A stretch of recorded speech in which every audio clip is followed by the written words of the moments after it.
Une semaine après le 11 septembre, un agent spécial du FBI interroge un détenu dans une prison de New York.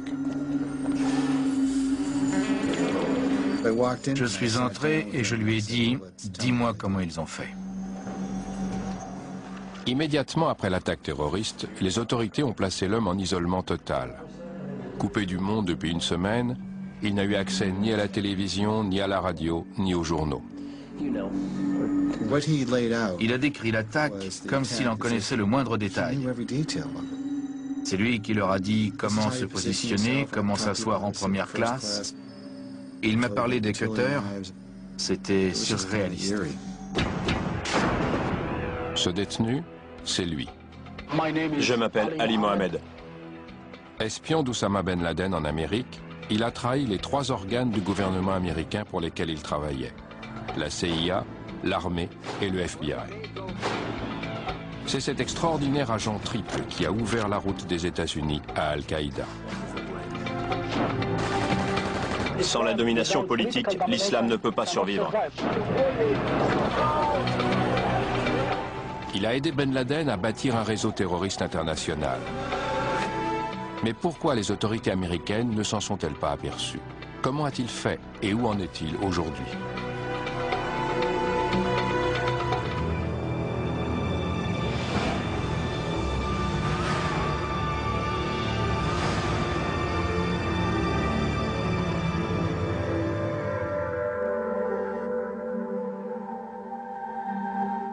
L'histoire d'Ali Mohamed est un des chemins les plus tortueux menant au 11 septembre.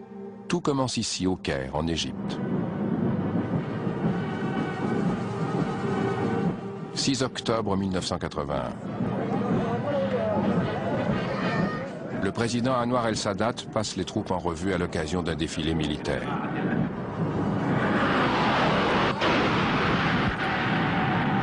Soudain, un groupe d'officiers jaillit d'un camion.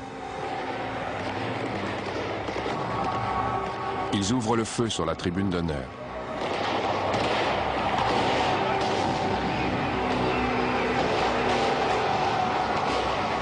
Le président égyptien, qui a osé signer un accord de paix avec Israël, meurt assassiné. The world has lost a great statesman and mankind has lost a champion of peace. Les autorités égyptiennes attribuent le meurtre à un groupe extrémiste qui se fait appeler le djihad islamique égyptien. Son chef spirituel, arrêté quelques jours plus tard, est cet homme, le cheikh Omar Abdelrahman. D'après de nombreux témoignages, c'est lui qui aurait prononcé la fatwa condamnant Sadat à mort. Certains Égyptiens l'approuvent et applaudissent l'assassinat des 2 mains. Parmi eux, un chef de bataillon de 29 ans, Ali Abdel Saoud Mohamed.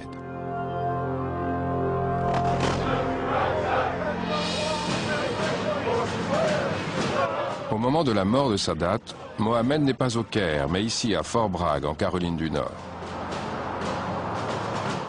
Il fait partie d'un programme d'échange qui accueille chaque année plusieurs dizaines d'officiers étrangers. La base militaire américaine abrite aussi les Bérets Verts et la Delta Force, l'unité d'élite antiterroriste. Mohamed s'exerce aux techniques de guérilla avec les Bérets Verts. Ce grand gaillard d'1,80 m est fils de militaire. Aventureux et instruit, il est titulaire d'un diplôme en psychologie et parle couramment l'anglais, le français, l'arabe et l'hébreu. Il est issu de la classe moyenne, mais comme beaucoup de ses compatriotes, il se sent aliéné par un gouvernement qu'il juge corrompu et tyrannique.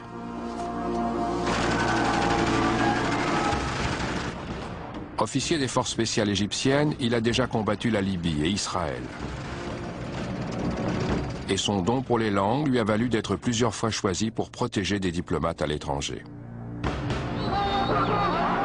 Partisan convaincu d'un islam radical, il prône la guerre sainte ou djihad contre les ennemis de sa religion. Ali Mohamed a été entraîné dans tout ce mouvement de jeunes officiers égyptiens qui se sont détournés du régime en faveur des frères musulmans et d'une de ses branches, le djihad islamique égyptien.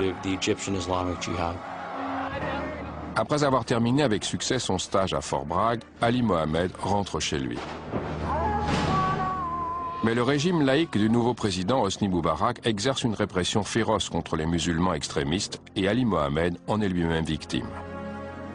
C'est la fin de sa carrière militaire égyptienne et le début d'une nouvelle aventure, celle du djihad. L'idéologie du djihad est très séduisante pour certaines personnes. Et Ali Mohamed en est littéralement tombé amoureux. Une idéologie qui provoque une montée rapide du terrorisme. Beyrouth, Liban. 1983. 2 attentats suicides, un contre l'ambassade américaine et l'autre contre une garnison de Marines stationnée à l'aéroport, font plus de 300 morts. Des opérations qui seraient l'œuvre d'une organisation terroriste financée par l'Iran, le Hezbollah. Le président Reagan décide alors le retrait des troupes américaines du Liban. Dans tout le Proche-Orient, les intégristes musulmans célèbrent leur départ comme une preuve de faiblesse. Face à cette menace grandissante, la CIA a besoin d'améliorer son réseau de renseignement. Il lui faut recruter davantage d'informateurs locaux prêts à infiltrer les milieux extrémistes.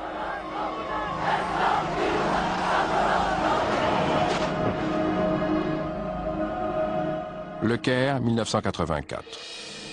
L'officier Ali Mohamed, chassé de l'armée égyptienne, est rapidement engagé comme conseiller en sécurité par la compagnie aérienne nationale Egypt Air, malgré sa réputation de dangereux extrémiste. Et il est bientôt contacté par un des chefs du djihad, le docteur Ayman al-Zawahiri.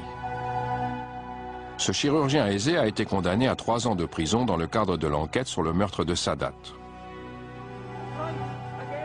Pour tester Mohamed, il lui assigne une mission de repérage.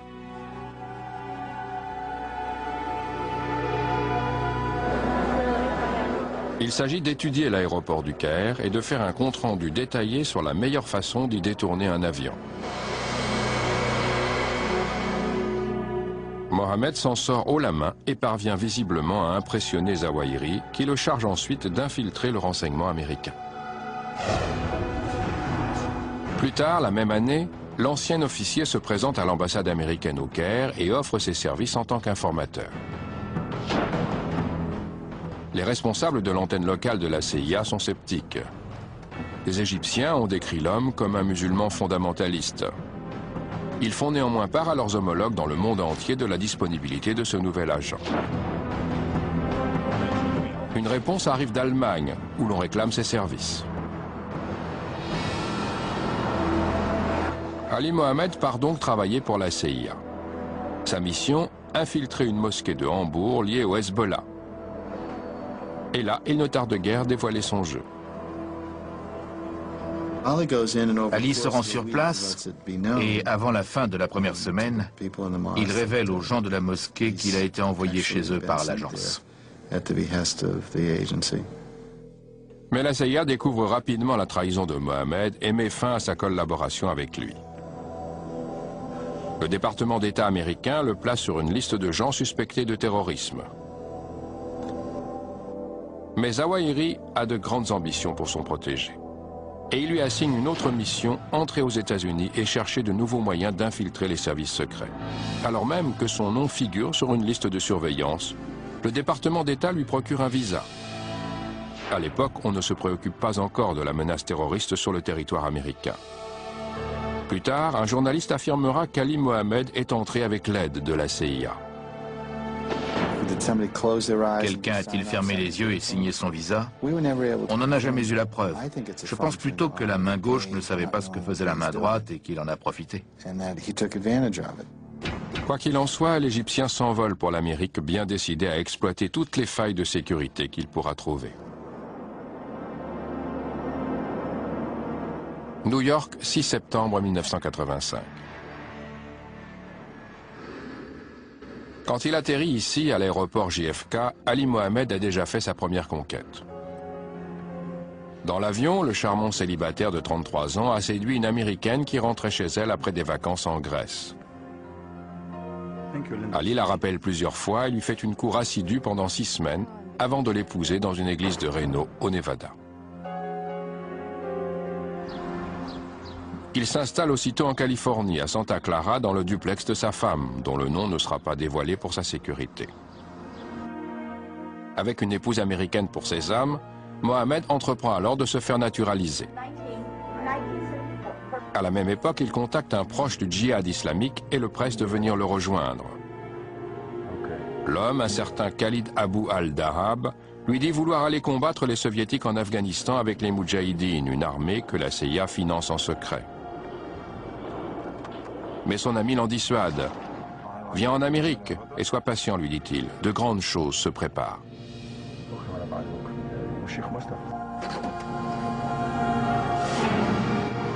15 août 1986.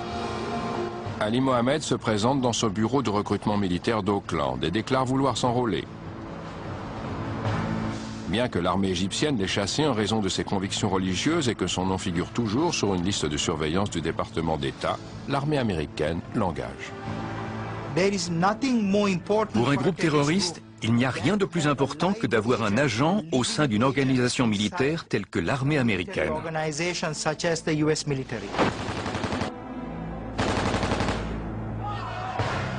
L'entraînement est pour lui un jeu d'enfant. À 34 ans, il compte parmi les recrues les plus âgés, mais prouve ses extraordinaires capacités physiques en courant 3 km en moins de 10 minutes. Promu sergent, il est de nouveau envoyé à Fort Bragg, en Caroline du Nord, où il a déjà accompli son stage 6 ans plus tôt.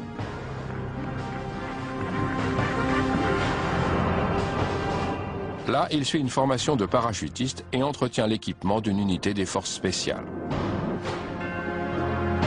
Et il commence à chercher des documents à voler pour les faire passer à ses camarades du djihad islamique égyptien.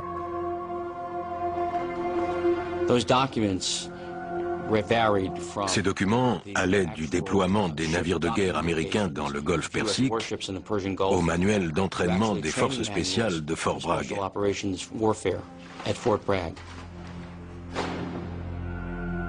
En 1986, le sergent rejoint son unité en Égypte pour un exercice militaire multinational baptisé Bright Star. Pendant les manœuvres dans le désert, les Égyptiens avertissent à nouveau leurs collègues américains que l'homme est un dangereux extrémiste. Mohamed est donc renvoyé à Fort Bragg et écarté des forces spéciales. Mais il reste dans l'armée, même si son nouveau supérieur commence à se méfier de lui. Et ce, après une conversation sur l'assassinat d'Anwar el-Sadat.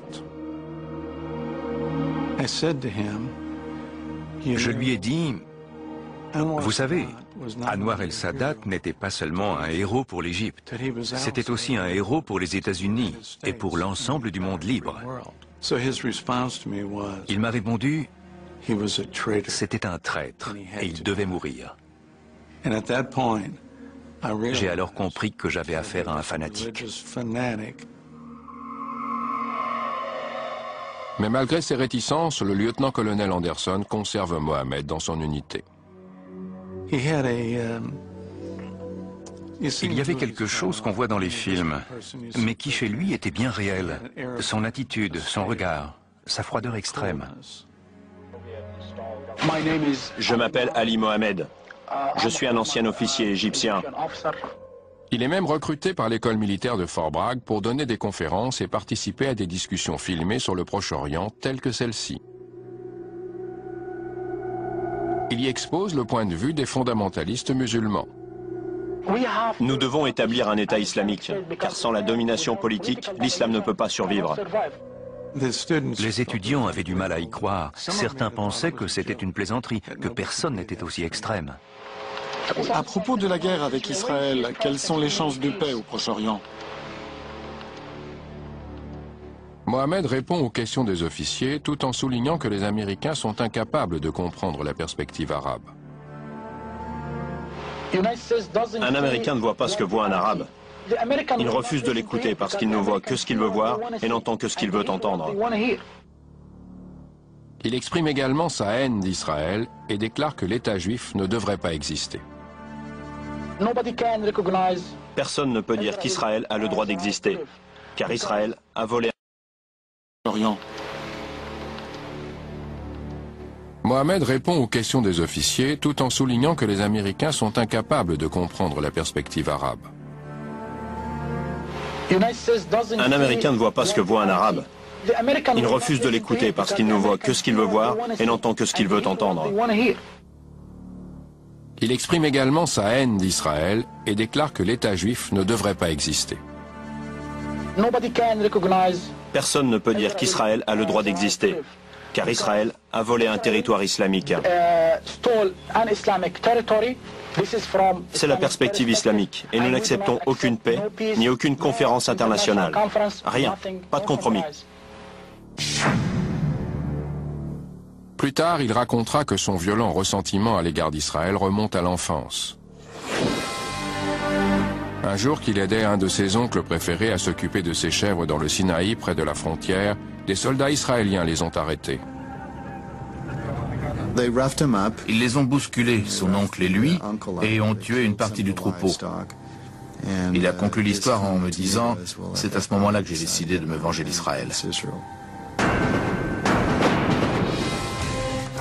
En 1988, Ali Mohamed arrive au terme de ses 3 ans d'engagement auprès de l'armée. Fort de ses convictions religieuses, des savoir-faire qu'on lui a enseignés et des informations qu'il a réunies, il peut maintenant passer à l'action. Et il va le faire pour le compte de 7 hommes, qui s'apprêtent à créer un réseau terroriste international, une organisation baptisée Al-Qaïda.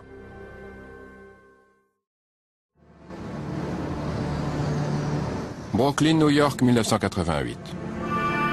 Le sergent Ali Mohamed se rend dans cette mosquée, qui est en fait une couverture. Elle abrite un centre de recrutement pour les musulmans qui veulent combattre l'URSS en Afghanistan.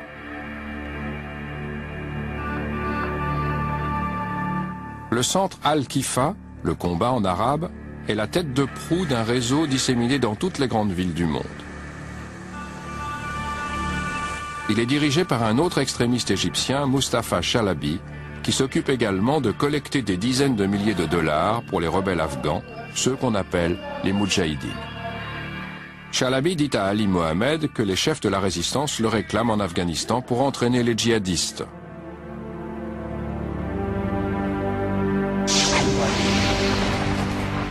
De retour à Fort Bragg, le sergent prend rendez-vous avec son supérieur, le lieutenant-colonel Anderson. Il lui annonce qu'il compte profiter de son congé pour aller en Afghanistan et combattre les soviétiques aux côtés des Moudjahidines. J'ai dit, je ne sais pas pour qui tu te prends, mais tu ne peux pas partir n'importe où dans le monde et croire que l'armée américaine va l'accepter. Imagine un peu dans quelle situation se retrouveraient les États-Unis à cause de toi s'il s'avérait qu'un officier américain s'amuse à tuer des Russes. Mais Mohamed n'est pas du genre à se laisser intimider. Il part en Afghanistan malgré cet avertissement, une infraction flagrante au règlement militaire.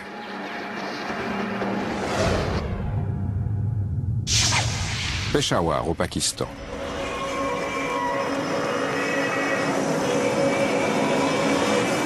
Mohamed arrive dans cette ville animée de la frontière afghane où la CIA fournit en secret des armes aux Moudjahidines.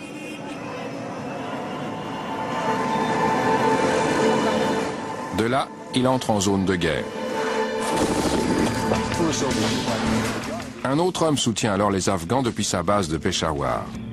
Oussama Ben Laden, 31 ans, est le 17e fils d'un milliardaire saoudien du bâtiment. Il collecte des fonds pour la résistance auprès de donateurs arabes.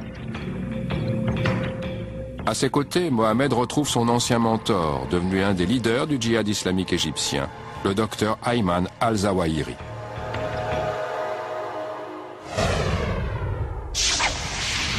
Fort Bragg, Caroline du Nord.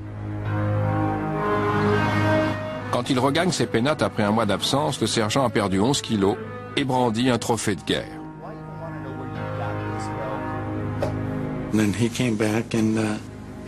À son retour, il nous a fait un compte-rendu avec des cartes. Il avait même rapporté cette ceinture des forces spéciales russes. Il a dit qu'il avait tué un homme des forces spéciales russes.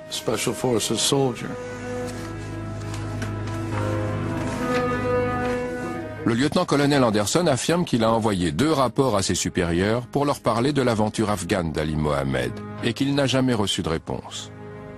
D'après lui, il n'y avait pas assez d'éléments pour le faire traduire en cour martiale.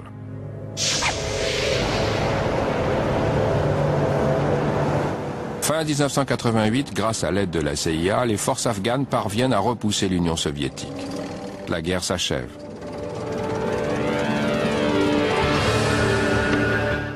Déterminé à mondialiser le djihad, Ben Laden doit étendre son organisation pour passer à la deuxième étape de son grand projet. Il forme donc la base, en arabe, Al-Qaïda.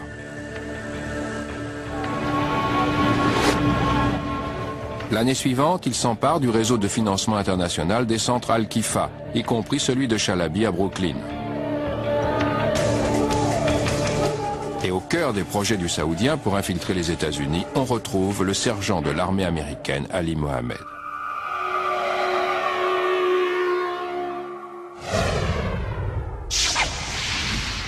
Cliffside Park, New Jersey. Printemps 1989. Ali Mohammed vient dans cette maison pour rendre visite à un compatriote égyptien dépanneur de climatisation, El Saïd Noser. Il a accepté de former Noser et quelques autres aux techniques paramilitaires et de surveillance. Certains d'entre eux ont combattu les soviétiques en Afghanistan. Ils ont tous été envoyés par la mosquée Al-Farouk de Brooklyn. Cette mission est l'illustration de l'engagement passionné de Mohammed dans ses activités terroristes. Elle lui a été assignée par le docteur Ayman al-Zawahiri, devenu un des lieutenants de Ben Laden. Les hommes qu'il entraîne vont constituer une des premières cellules islamiques terroristes des États-Unis. Ali Mohammed a servi non seulement le djihad islamique égyptien, mais aussi Al-Qaïda, dès le début de son association avec le docteur Ayman al-Zawahiri. Son engagement repose sur une approche radicale de l'islam dont il a fait part à ses collègues de Fort Bragg. Il n'y a qu'une ligne. On peut l'accepter ou la refuser. Le terme fondamentaliste signifie que j'accepte tout et que c'est ma voie. Chez Noser, il dissimule des documents militaires qu'il a dérobés à Fort Bragg. Il donne aussi des cours à Jersey City, dans le New Jersey, au sous-sol de la mosquée Al-Salam. Les initiés appellent cet endroit le bureau du djihad. Mohammed y entrepose des manuels d'entraînement militaire expliquant entre autres comment fabriquer des pièges et des bombes. Dans le cadre de sa formation, il apprend à ses élèves à échanger du courrier en passant par des boîtes postales privées installées dans des endroits discrets. Une technique qui permet aux terroristes de communiquer de façon anonyme.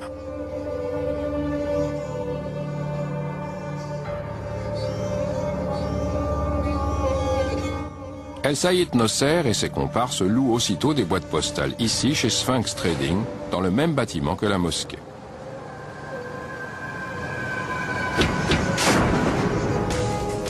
Brooklyn, New York, été 1989. Chaque week-end, pendant un mois, un convoi de voitures quitte la mosquée Al-Farouk. Il est suivi par une équipe de surveillance. Après avoir été informé d'une menace d'attentat à la bombe, le FBI et la police de New York ont ouvert une enquête sur Mustafa Chalabi et son centre de recrutement. Le convoi parcourt 120 km vers l'est jusqu'à Long Island. Et il s'arrête ici, dans un stand de tir de la ville de Calverton. Un photographe du FBI se gare un peu plus loin et prend ses photos.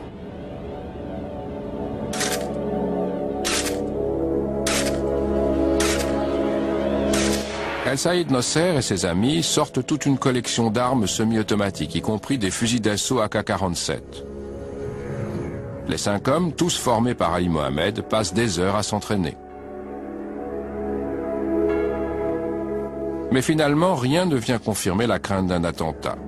Et au bout d'un mois, la surveillance s'arrête sans aucune interpellation. Ces hommes n'ont pas enfreint la loi et les autorités américaines ne considèrent pas encore le terrorisme comme une priorité. C'était comme si ça se passait à l'étranger. On n'y avait pas d'agents infiltrés, pas de micro. Il aurait été très difficile de procéder ainsi contre une organisation religieuse.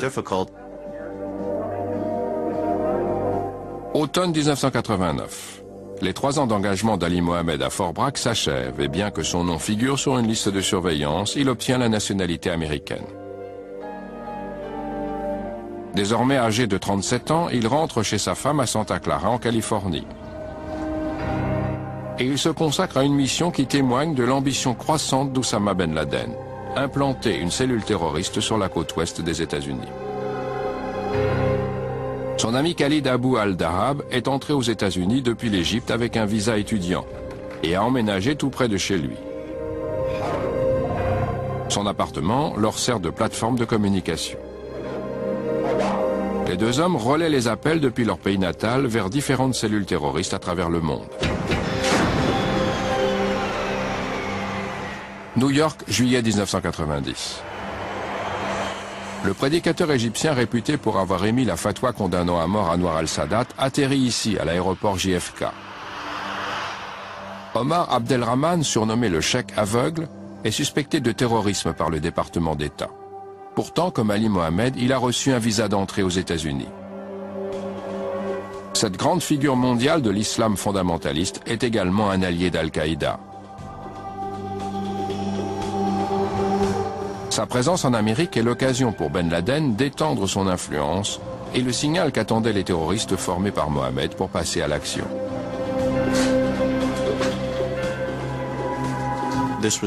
Tout d'un coup, un joueur de première division débarquait dans ce qui n'était encore qu'un petit club. Son arrivée a motivé les types de la mosquée Al-Farouk.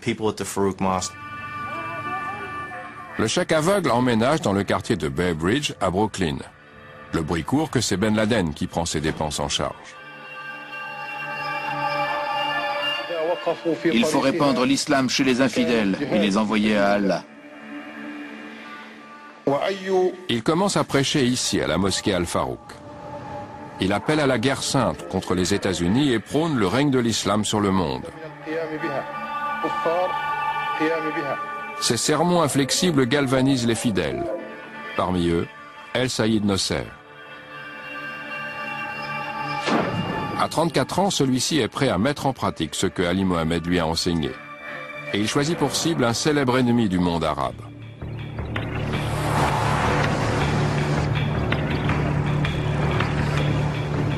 « 5 novembre 1990. El Saïd Nosser entre dans cet hôtel du centre de Manhattan déguisé en juif pratiquant. Dans la salle de conférence, le rabbin Meir Kahan, fondateur de la très extrémiste Ligue de défense juive, finit son intervention. Il réclame l'expulsion de tous les Arabes d'Israël. Nosser approche et sort un Magnum 357. Il tire sur le rabbin à bout portant et le tue. Il s'enfuit aussitôt. Quelques minutes plus tard, après une fusillade dans la rue, la police l'arrête. Le lendemain soir, à Cliffside Park, dans le New Jersey, le FBI saisit chez lui une dizaine de cartons. Ils contiennent des documents militaires secrets, volés par Ali Mohamed à Fort Bragg, ainsi que des enregistrements audio du cheikh aveugle appelant à commettre des attaques terroristes en Amérique.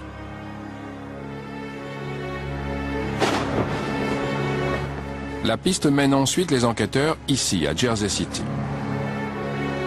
Ils découvrent que Nosser louait une boîte postale chez Sphinx Trading, juste en dessous de la mosquée où prêche Omar Abdelrahman.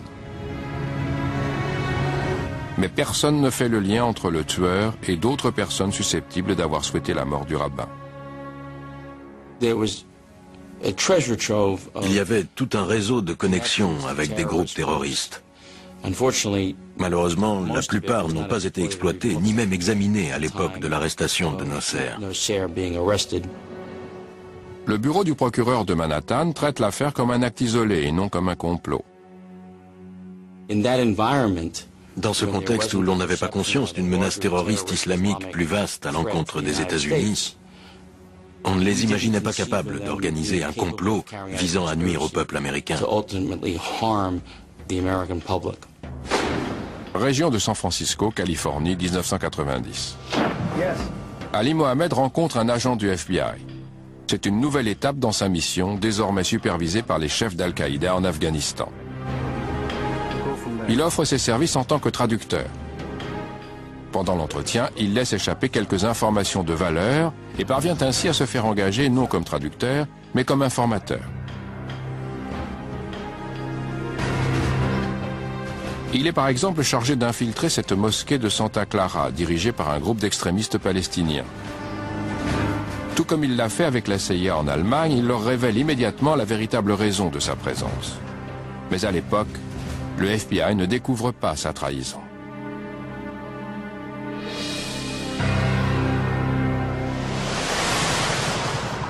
Brooklyn, New York, février 1991. Le chèque aveugle fait de violents sermons contre son compatriote Mustafa Chalabi, qui administre le centre de recrutement de la mosquée de Brooklyn. Tous deux sont des alliés de Ben Laden, mais sont en désaccord au sujet des fonds collectés pour le djihad afghan. Chalabi veut les donner à des œuvres caritatives, tandis qu'Abdelrahman veut les consacrer au terrorisme. Quant à Ben Laden, il met à profit la guerre du Golfe pour comploter contre l'Amérique. Il a accueilli avec fureur l'installation de bases militaires américaines dans son Arabie saoudite natale, terre sainte de la Mecque et de la Médina. En butte aux attaques incessantes du chèque aveugle, Chalabi décide de ramener sa famille en Égypte. Le jour où sa femme doit prendre l'avion, Ali Mohamed est à New York et c'est lui qui l'emmène à l'aéroport.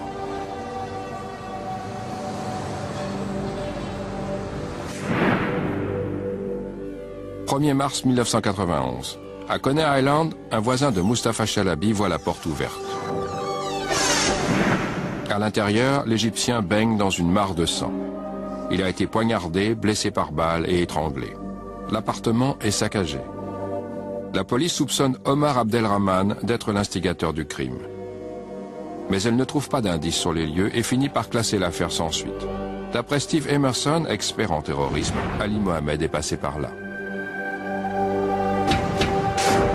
La cellule du chèque aveugle lui aurait confié une mission. Après l'assassinat, on a fait appel à lui pour nettoyer l'appartement et pour s'assurer qu'on ne retrouve pas les coupables. Aujourd'hui encore, ce meurtre reste irrésolu. New York, février 1991. Le chèque aveugle fait de violents sermons contre son compatriote Mustafa Chalabi, qui administre le centre de recrutement de la mosquée de Brooklyn. Tous deux sont des alliés de Ben Laden, mais sont en désaccord au sujet des fonds collectés pour le djihad afghan. Chalabi veut les donner à des œuvres caritatives, tandis qu'Abdelrahman veut les consacrer au terrorisme. Quant à Ben Laden, il met à profit la guerre du Golfe pour comploter contre l'Amérique. Il a accueilli avec fureur l'installation de bases militaires américaines dans son Arabie saoudite natale, terre sainte de la Mecque et de la Médina. En butte aux attaques incessantes du chèque aveugle, Chalabi décide de ramener sa famille en Égypte. Le jour où sa femme doit prendre l'avion, Ali Mohamed est à New York et c'est lui qui l'emmène à l'aéroport.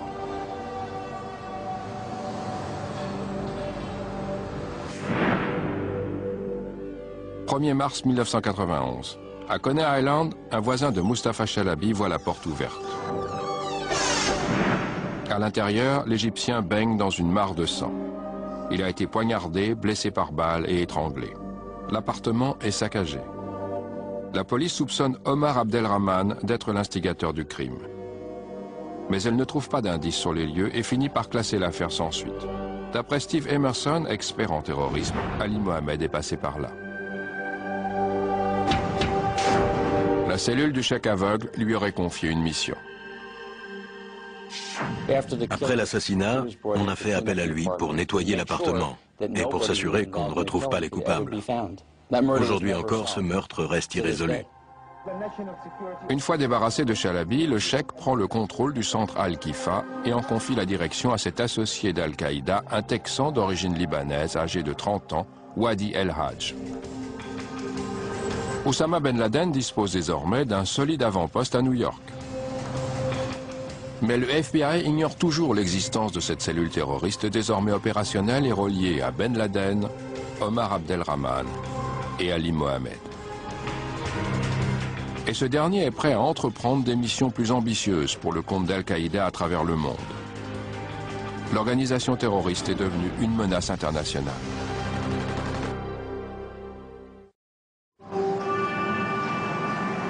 Peshawar, Pakistan, fin 1991. Ici, près de la frontière afghane, Ali Mohammed accomplit une mission capitale pour Oussama Ben Laden. L'aider à déménager sa base d'opération.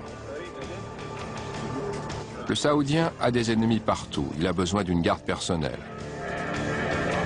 En Californie, la femme de Mohammed le croit en voyage d'affaires. Le chef d'Al-Qaïda a suffisamment confiance en lui pour le charger de coordonner ce déplacement délicat et le protéger.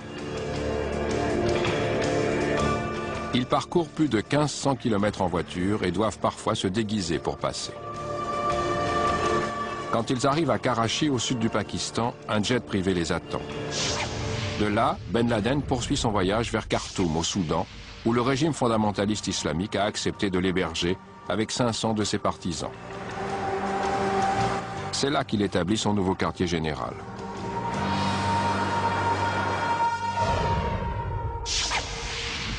New York. Décembre 1991. Le chef d'Al-Qaïda remporte une victoire juridique contre les États-Unis. Il crée un fonds de $20 000 pour la défense d'El Saïd Nosser, accusé du meurtre du rabbin Mir Khan.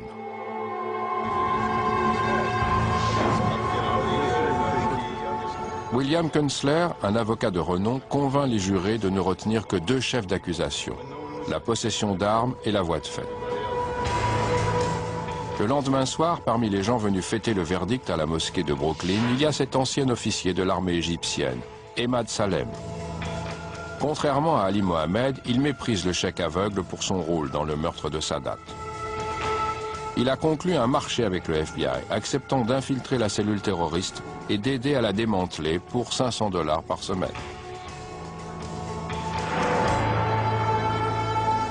Il leur a dit qu'il savait fabriquer des bombes. C'était faux, mais il jouait bien son rôle. Il a su se rendre indispensable au cheikh. Très rapidement, comme on le voit sur ces images, Salem sert occasionnellement de garde du corps à Abdelrahman et l'accompagne quand il part collecter des fonds.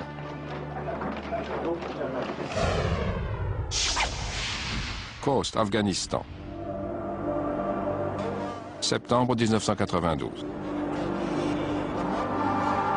Ali Mohammed est dans les montagnes près de la frontière pakistanaise.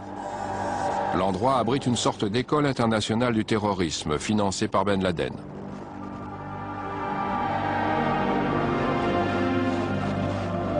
Des centaines de recrues venues de plus de 50 pays différents convergent dans ce camp d'entraînement.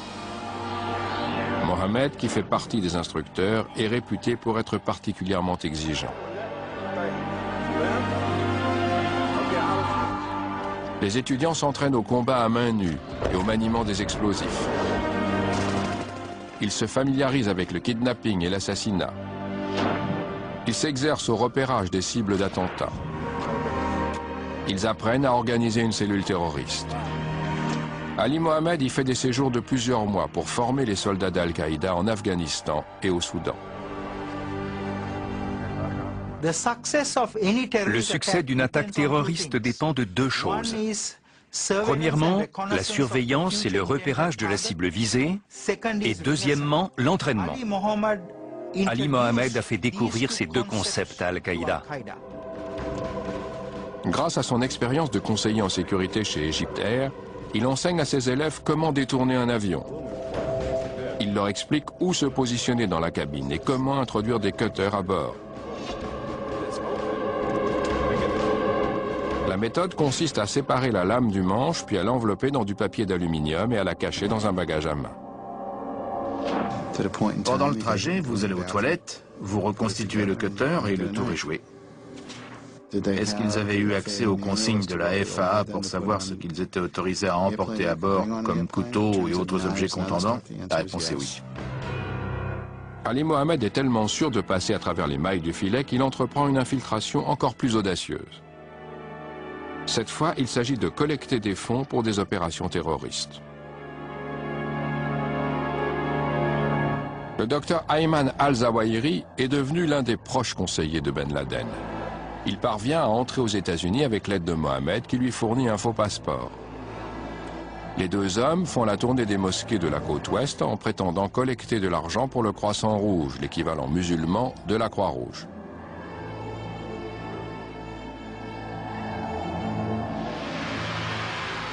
New York, automne 1992.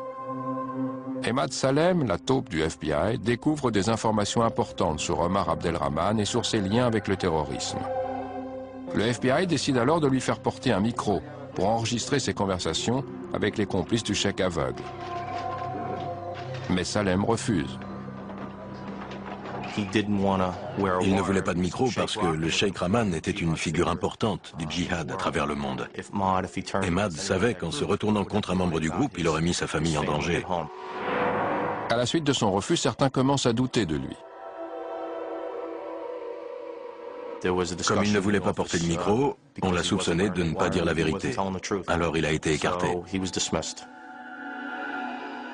Le FBI a perdu ses yeux et ses oreilles dans la cellule de Brooklyn. Quant au cheikh, il a perdu celui qu'il considérait comme son artificier. Il va donc le remplacer, mais par un véritable spécialiste des explosifs. C'est Ramzi Youssef qui va s'associer aux membres de la cellule d'Omar Abdelrahman, des hommes formés par Ali Mohammed, pour mener à bien le premier attentat terroriste islamique majeur sur le sol américain. En 1992, et grâce en particulier à Ali Mohammed, Al-Qaïda est en plein essor. Et celui-ci se lance alors dans un projet à long terme qui aura un impact important, la création d'un manuel d'entraînement destiné aux troupes de Ben Laden à travers le monde. Pour le rédiger, l'ancien sergent de l'armée américaine s'inspire largement des documents qu'il a volés à Fort Bragg. Ali Mohammed a créé un corpus de connaissances qui ont permis à Al-Qaïda d'évoluer du statut de force de guérilla à celui d'organisation terroriste urbaine.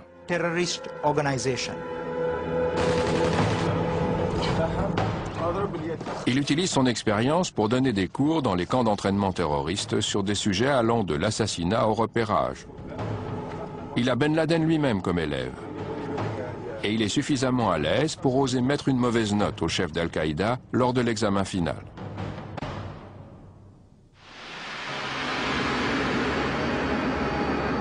« 1er septembre 1992.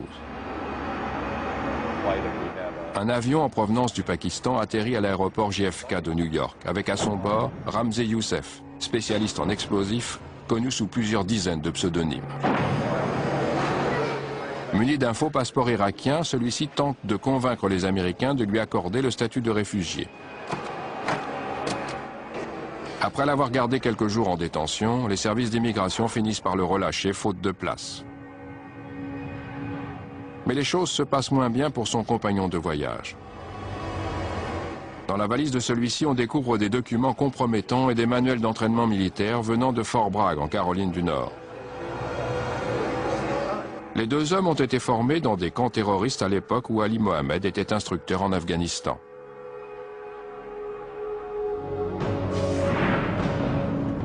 Youssef se rend immédiatement au centre Al-Kifa de Brooklyn, siège de la cellule dirigée par le cheikh aveugle.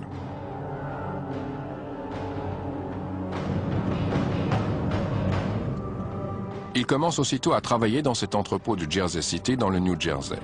Il achète de l'engrais et de l'essence pour fabriquer une bombe de 680 kg avec laquelle il espère détruire le World Trade Center. 3 de ses coéquipiers ont été entraînés par Ali Mohammed et photographiés 3 ans plus tôt par le FBI sur un stand de tir de Long Island. 26 février 1993.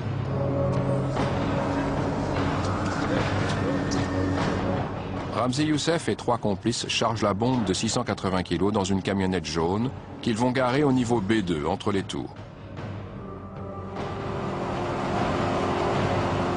Midi 17.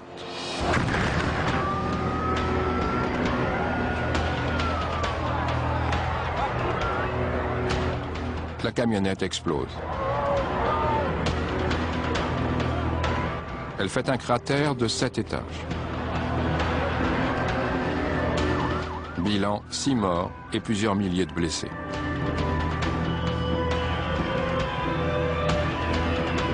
Mais l'opération est un échec. La bombe n'était pas assez forte et les Twin Towers ont résisté. Ramzi Youssef quitte le pays, déçu mais toujours aussi résolu à abattre ce symbole de la puissance mondiale des États-Unis.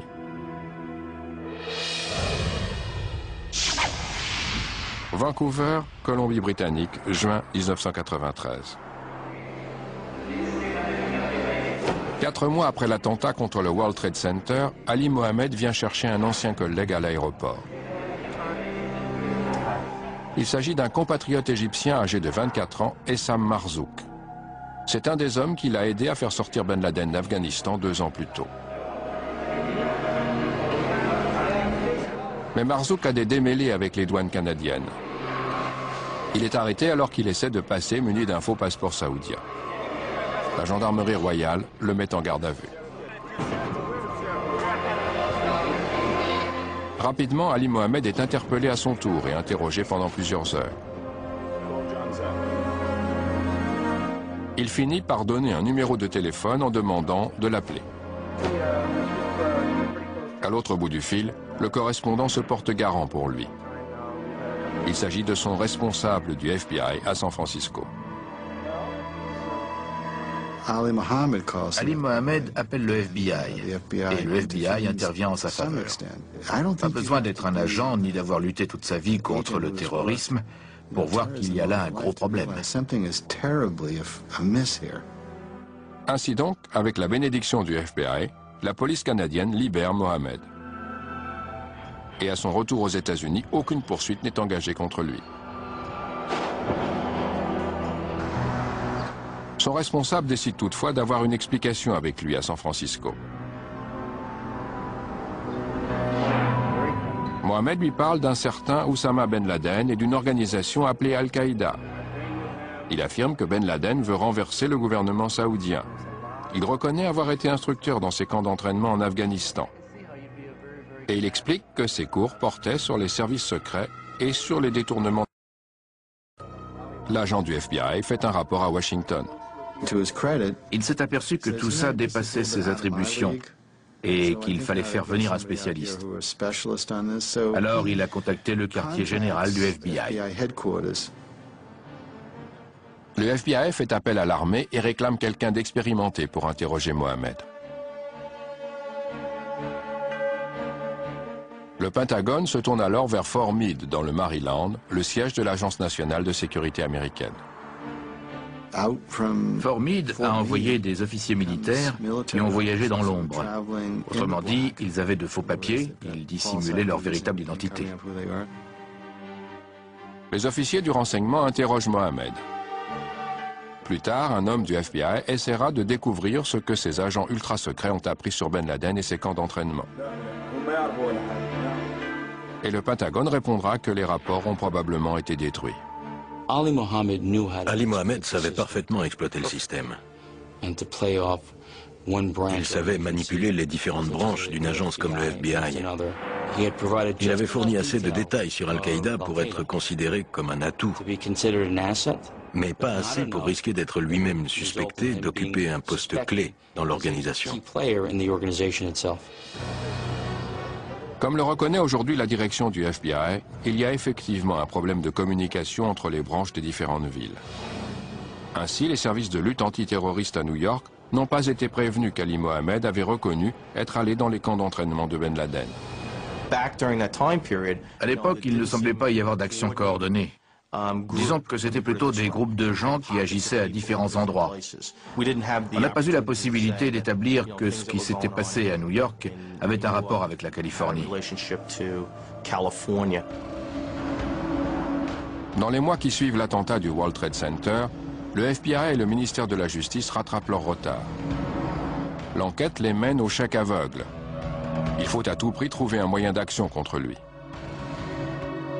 Le peuple américain est absolument scandalisé qu'un soi-disant religieux de 55 ans puisse se promener en disant aux gens « frappez les ennemis de Dieu et tuez-les partout où ils sont ».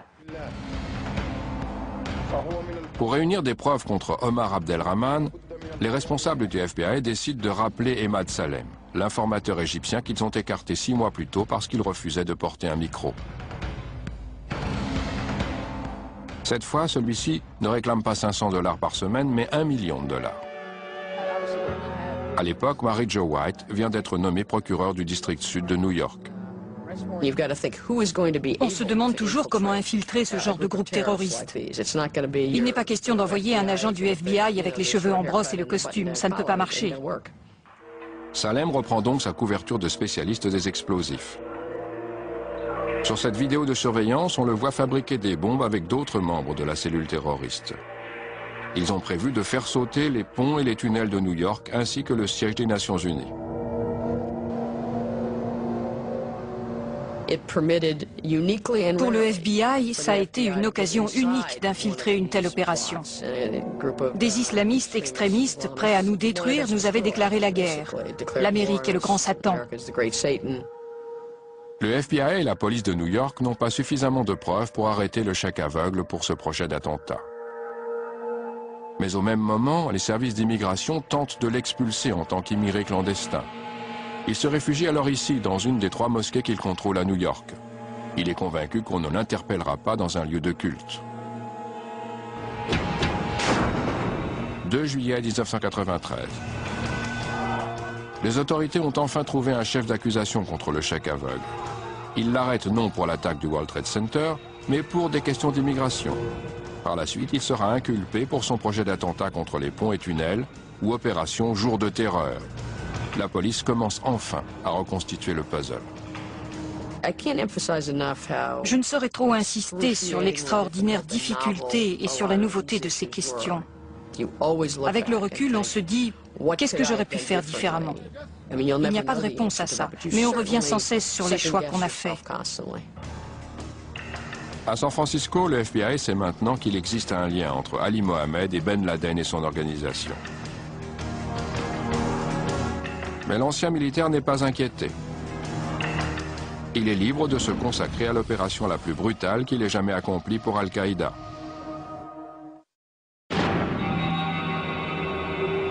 Khartoum, Soudan, 1993. Ali Mohammed entreprend une mission sans précédent. Il arrange une rencontre au sommet entre Oussama Ben Laden, musulman sunnite, et Imad Mougniya, un des dirigeants du groupe terroriste chiite financé par l'Iran, le Hezbollah.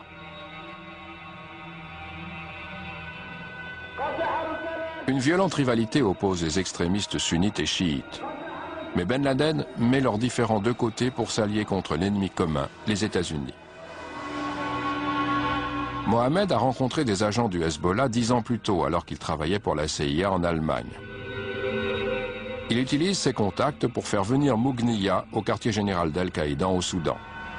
Imad Mougniya told Bin Laden. Imad Mougniya a exposé à Ben Laden le poids que pouvaient avoir des attaques suicides coordonnées et simultanées.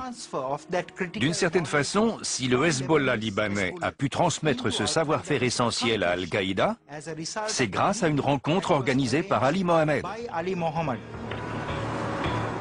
À la suite de cette rencontre, des combattants d'Al-Qaïda partent au Liban pour être formés au maniement des explosifs par le Hezbollah. Et ils vont utiliser les connaissances acquises ici, sur leur prochain champ de bataille, l'Afrique de l'Est.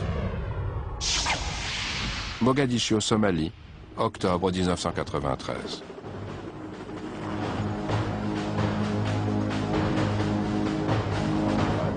Des rangers de l'armée, des Navy Seals et des commandos de la Delta Force aident la population à lutter contre la famine dans le cadre de l'opération Restore Hope. Mais un chef de guerre local vole la nourriture fournie par l'ONU. Oussama Ben Laden, enragé par la présence des troupes américaines en Afrique, envoie des agents d'Al-Qaïda aider les rebelles. L'homme qui a entraîné ces combattants n'est autre qu'Ali Mohammed. Désormais âgé de 41 ans, l'ancien sergent a lui-même servi à Fort Bragg aux côtés de la Delta Force.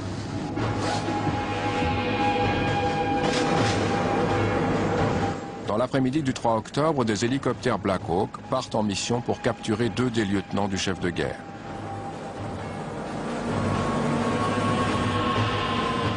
Soudain, des grenades propulsées par roquettes jaillissent. Un premier hélicoptère est abattu, puis un deuxième. L'opération de sauvetage dure 14 heures en pleine rue. Bilan, 18 soldats américains morts et plus de 70 blessés. Quelques jours plus tard, le président Clinton annonce le retrait de ses troupes de Somalie. Ben Laden crie victoire, convaincu que l'Amérique préfère fuir la guerre.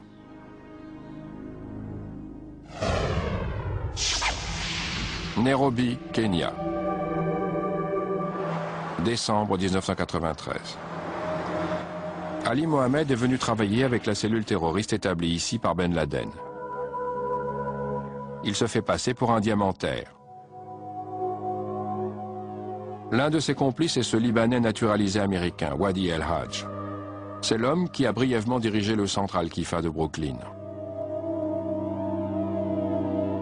Membre d'Al-Qaïda, El-Hadj est le secrétaire personnel de Ben Laden. À Nairobi, il a créé une ONG appelée Help Africa People, dont il se sert pour fournir des papiers d'identité aux autres membres de la cellule. Entre eux, les hommes utilisent des noms de code. Ali Mohammed se fait appeler Jeff et Wadi El-Hadj Norman. Quant au FBI, c'est devenu la Food and Beverage Industry. Mohammed est là pour effectuer une mission de repérage sur plusieurs cibles américaines et occidentales au Kenya. Il photographie les ambassades françaises et américaines. Mais il s'intéresse aussi à des cibles britanniques et israéliennes. Khartoum, Soudan. Entre 1993 et 1994. Ali Mohammed rencontre Ben Laden et plusieurs de ses lieutenants. Il leur fait rapport sur les cibles qu'il a surveillées à Nairobi. Après avoir soigneusement étudié la photo de l'ambassade américaine, le chef d'Al-Qaïda pointe du doigt l'endroit précis où il faudrait faire exploser un camion piégé. Ils mettront 4 ans à exécuter le plan qu'ils viennent d'échafauder. Entre-temps, le chef d'Al-Qaïda assigne une tâche plus personnelle à Mohammed. Il vient d'échapper à une tentative d'assassinat et il a besoin de quelqu'un pour former les hommes qui assurent sa sécurité. L'ancien militaire transmet ses compétences, y compris celles acquises auprès de l'armée américaine, aux gardes du corps de Ben Laden. Pour l'organisation terroriste, il est devenu un conseiller et un espion irremplaçable, entièrement dévoué au djihad mondial. Comme il l'a expliqué à ses collègues de Fort Bragg des années plus tôt, il considère que la guerre sainte est au cœur de l'islam. Quand on parle des fondamentalistes, tout le monde pense à la lutte armée et aux extrémistes. En réalité, dans notre religion, il n'y a pas de modéré. Il n'y a qu'une ligne. On peut l'accepter ou la refuser.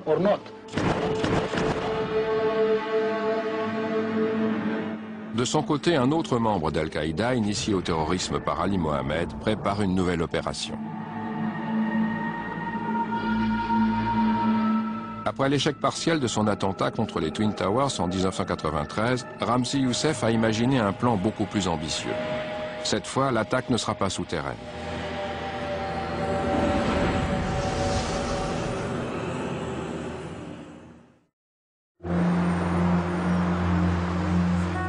Nairobi, Kenya, fin 1994. L'ancien sergent Ali Mohammed est devenu un puissant atout pour Osama Ben Laden. Il a infiltré le renseignement américain et entraîné les troupes d'Al-Qaïda. Il a formé les terroristes qui ont placé un camion piégé dans le World Trade Center. Il a aussi accompli une mission de repérage pour un projet en cours de réalisation, des attentats contre les ambassades américaines en Afrique de l'Est. Tout ça au nom de Ben Laden.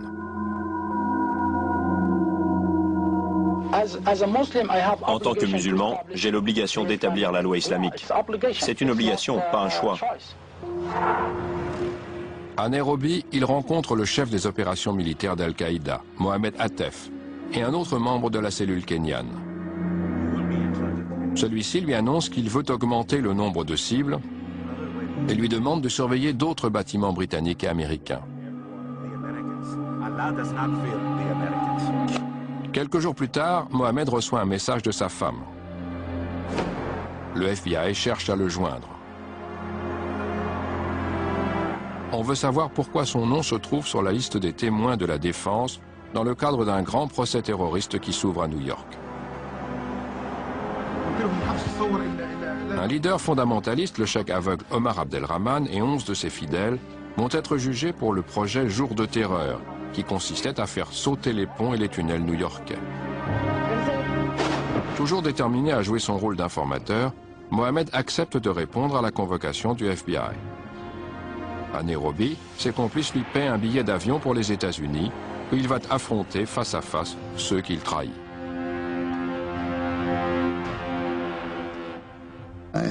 Je crois qu'Ali était prêt à jouer les funambules. Il avait pris sa décision.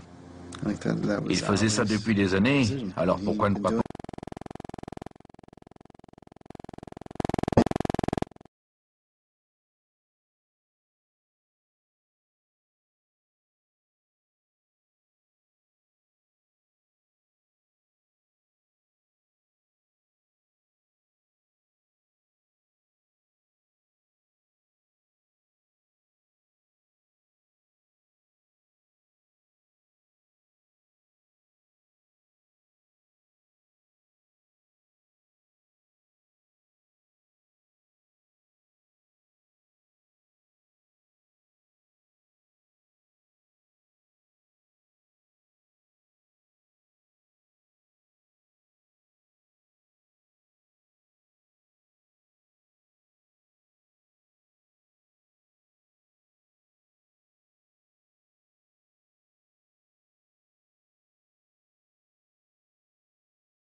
Mais Youssef est déjà passé à autre chose. Il a entrepris de créer une cellule terroriste avec son vieil ami Abdul Hakim Mourad, un pilote diplômé de 4 écoles d'aviation américaines. Avec eux, il y a aussi l'oncle de Youssef, Khaled Sheikh Mohammed. Les 3 hommes envisagent de faire exploser en vol des Boeing à destination des États-Unis.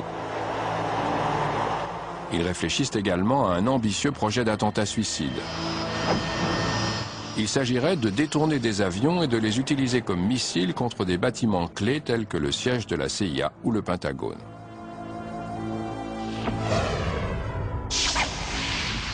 San José, Californie, décembre 1994. Accédant à la requête des autorités, Ali Mohamed rentre aux États-Unis. Il y rencontre un agent du FBI et un assistant du procureur qui l'interroge sur ses activités et sur ses liens éventuels avec le cheikh aveugle. Mohamed soutient qu'il est au Kenya pour travailler dans l'industrie de la plongée. Il admet qu'il a aidé Ben Laden à fuir l'Afghanistan en 1991 et qu'il est allé au Pakistan pendant la guerre. Mais il ajoute que c'était en tant que simple observateur. Dans la lutte qui oppose les avocats de la défense et l'accusation sur tout ce qui concerne l'opération Jour de terreur, Ali Mohamed devient un sujet hautement sensible. Finalement, le ministère public fait une concession. Il accepte de reconnaître publiquement l'aide apportée par le gouvernement américain aux rebelles afghans. Mais le procureur ne veut pas qu'Ali Mohamed témoigne. Et la défense pense savoir pourquoi. À mon avis, le gouvernement ne voulait pas d'Ali Mohamed à la barre, et il était prêt à tout pour éviter que ça se produise. Et s'il ne voulait pas que Mohamed témoigne, comme cela apparaît clairement avec le recul, c'est parce que c'était un agent et qu'il travaillait pour plusieurs branches du renseignement.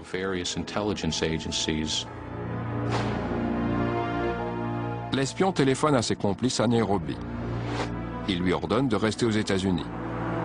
Les cadres d'Al-Qaïda le chargent de découvrir ce que les autorités américaines savent sur eux.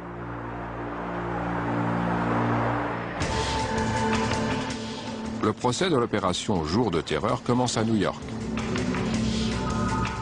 Ali Mohamed obtient une copie de cette liste de 172 conspirateurs qui n'ont pas été inculpés. Elle comprend le nom d'Oussama Ben Laden et le sien. Il envoie la liste à Nairobi avec pour instruction de la transmettre au leader d'Al-Qaïda pour lui faire savoir qu'il est maintenant dans le collimateur des Américains. Santa Clara, Californie, janvier 1995. Mohamed est engagé dans une société de sécurité privée de la Silicon Valley, Burns International Security Service. Mais on l'envoie chez un fournisseur de la défense, Northrop Grumman, dans une usine qui fabrique des composants pour les sous-marins nucléaires Trident. Il doit donc se soumettre à une enquête du ministère de la Défense pour obtenir une autorisation d'accès aux zones protégées de l'usine. Il ment aux personnes qui l'interrogent, affirmant qu'il a voyagé au Proche-Orient et en Afrique pour le commerce du cuir. Malgré cela, l'autorisation d'accès ne lui est pas accordée. Ils lui ont refusé l'autorisation d'accès, ce qui est une bonne chose.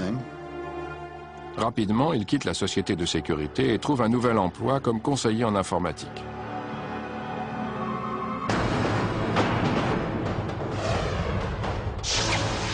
Islamabad, Pakistan, février 1995.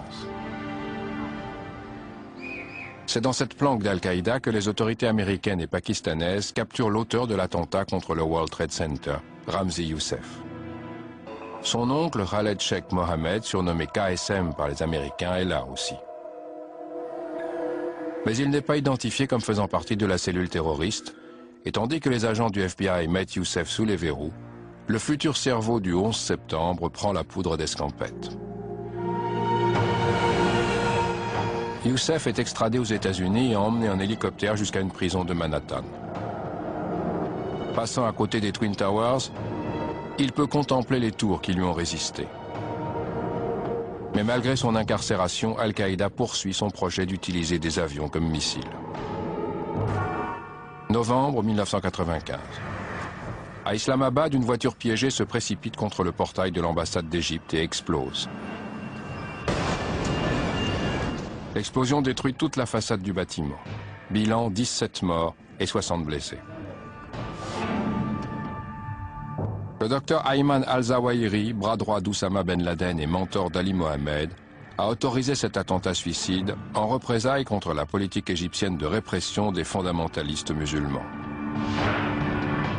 Aux États-Unis, Mohamed aurait aidé à collecter l'argent qui a servi à financer l'opération. Mais l'attaque porte aussi la signature du Hezbollah. La CIA découvrira plus tard que l'un des terroristes avait utilisé un faux passeport fourni par un cadre du Hezbollah.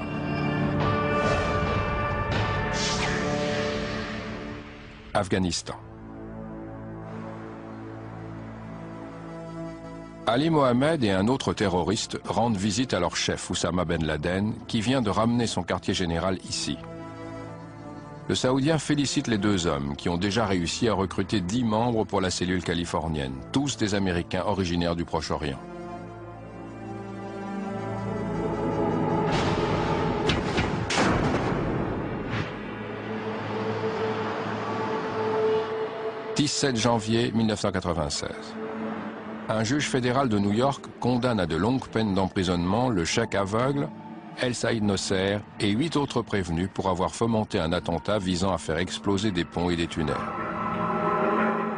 Les images filmées en secret par la taupe du FBI, Emad Salem, ont contribué à convaincre les jurés. Les jurés étaient très attentifs. Ils ont visionné les bandes avec des éléments clés contre le cheikh. La justice américaine commence tout juste à faire le lien entre Omar Abdelrahman et Oussama Ben Laden.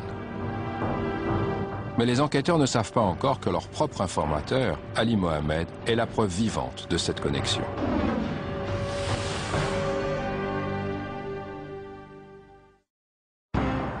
Langley, Virginie, janvier 1996. Pour les renseignements américains, Oussama Ben Laden est devenu une priorité.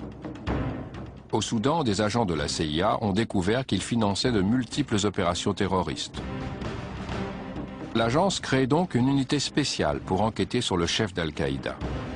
Et FBI et ministère de la Justice s'associent à la CIA pour monter un dossier contre lui. Dans le cadre de cette enquête, l'agent spécial du FBI Jack Clunan s'intéresse au cas d'Ali Mohammed. C'est la première fois que le bureau va examiner de plus près la situation de l'ancien sergent de l'armée américaine, dont on sait maintenant qu'il est lié d'une façon ou d'une autre à Al-Qaïda. Ces gens, Ali en particulier, étaient à portée de main. Pourquoi ne pas essayer d'obtenir leur coopération et de voir ce que ça donnait? Santa Clara, Californie. Mohammed est contacté par un terroriste britannique qui a besoin d'aide. Il part à Londres pour former de nouveaux membres. Il les entraîne au repérage dans un centre commercial, dans le métro et sur des ponts. À la même époque, il reçoit aussi un appel de son mentor, qui est aussi le plus proche conseiller de Ben Laden, le docteur Ayman al-Zawahiri, qui lui demande d'étudier et de surveiller les mouvements de troupes des Américains en Arabie Saoudite. Mais cette fois, Mohammed refuse. Il commençait à en avoir par-dessus la tête. Je suis convaincu qu'Ali voulait se construire une nouvelle vie. Mais d'une manière ou d'une autre, il y avait toujours quelque chose qui l'en empêchait. Au plus profond de lui-même, il croyait au djihad.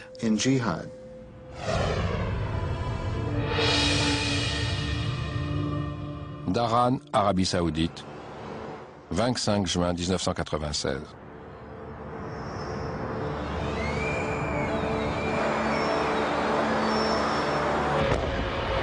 Un camion rempli de 2250 kg d'explosifs souffle le complexe militaire des Tours Khobar. 19 soldats américains appartenant à une escadre de chasse chargée de protéger l'espace aérien au sud de l'Irak sont tués. Des centaines de personnes sont blessées. The cowards who committed this murderous act must not go unpunished. L'enquête du FBI montre que l'opération a été exécutée par le Hezbollah. Mais des combattants d'Al-Qaïda y ont peut-être participé.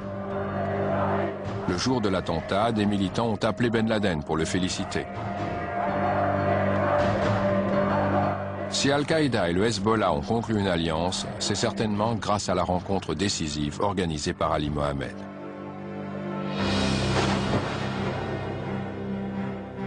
Ignorant la place qu'occupe Mohammed au sein d'Al-Qaïda, le FBI et la CIA tentent maintenant d'obtenir un maximum d'informations sur l'organisation terroriste.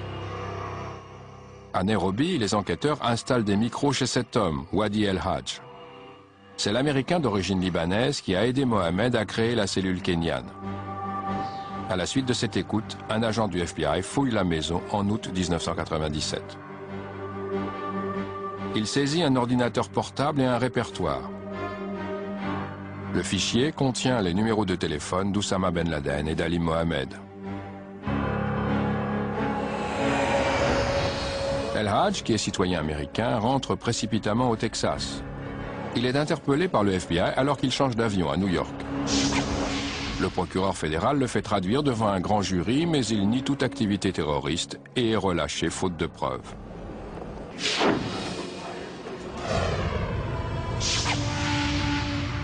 Sacramento, Californie. Automne 1997. Le FBI propose à Ali Mohammed un dîner avec Patrick Fitzgerald, l'adjoint au procureur, dans cet hôtel en face du Capitole. Les enquêteurs ont maintenant découvert ses liens avec Al-Qaïda. Ils essaient de le convaincre de coopérer avec la justice américaine. Mais l'ancien militaire ne semble pas intéressé par le marché. Et la rencontre lui fait comprendre que le piège se resserre. Il nous a dit avec impudence, je peux partir quand je veux et vous ne me retrouverez jamais. J'ai des visas, de faux papiers, j'ai tout un réseau, vous ne me retrouverez jamais. Pendant le dîner, Mohammed n'hésite pas à reconnaître qu'il a entraîné les gardes du corps de Ben Laden et qu'il a vécu chez lui au Soudan. Il ajoute que des agents d'Al-Qaïda ont orchestré la mort des soldats américains en Somalie. Il dit enfin à ses compagnons de table qu'il adore Ben Laden et qu'il n'a pas besoin d'une fatwa pour combattre les États-Unis car l'Amérique est l'ennemi.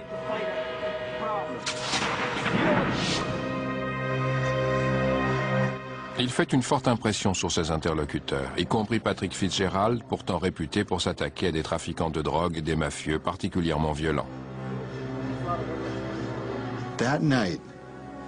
Ce soir-là, Pat Fitzgerald m'a dit « C'est l'homme le plus dangereux que j'ai jamais rencontré ». En reprenant toutes les informations accumulées par le FBI sur Ali Mohammed, en entendant ses théories et en mettant tout ça bout à bout, les pièces se sont emboîtées. Et on s'est dit, pourquoi est-ce qu'on ne s'est pas intéressé à ce type plus tôt? À la fin du dîner, les agents du FBI le laissent repartir librement, faute de preuves. Mais ils commencent à enregistrer secrètement leurs conversations téléphoniques avec lui, obtiennent l'accès à ses comptes bancaires et entreprennent d'interminables démarches pour obtenir un mandat les autorisant à mettre sur écoute son appartement de Sacramento. Mohammed sait désormais que les Américains le considèrent avec suspicion. Il continue pourtant à jouer le jeu en fournissant des bribes d'informations. Dans l'une de ses conversations téléphoniques avec le FBI, il va jusqu'à mentionner un éventuel attentat à la bombe en Afrique de l'Est. L'allusion est si vague que les enquêteurs n'essaient pas d'en savoir plus. Mais le projet préparé par Mohammed lui-même, 4 ans plus tôt en Afrique, est sur le point de porter ses fruits.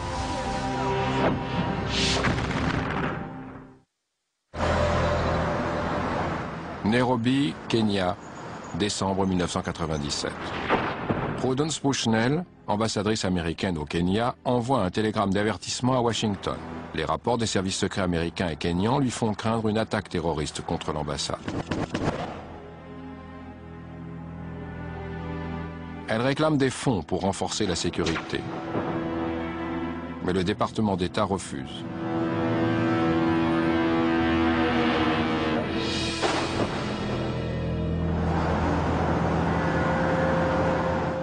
Le 7 août 1998, un peu avant 10h30, 2 hommes arrivent dans un camion rempli de TNT.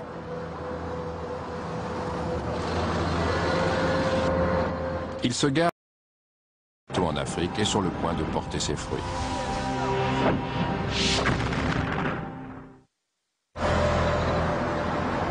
Nairobi, Kenya, décembre 1997. Prudence Bushnell, ambassadrice américaine au Kenya, envoie un télégramme d'avertissement à Washington. Les rapports des services secrets américains et kenyans lui font craindre une attaque terroriste contre l'ambassade. Elle réclame des fonds pour renforcer la sécurité. Mais le département d'État refuse.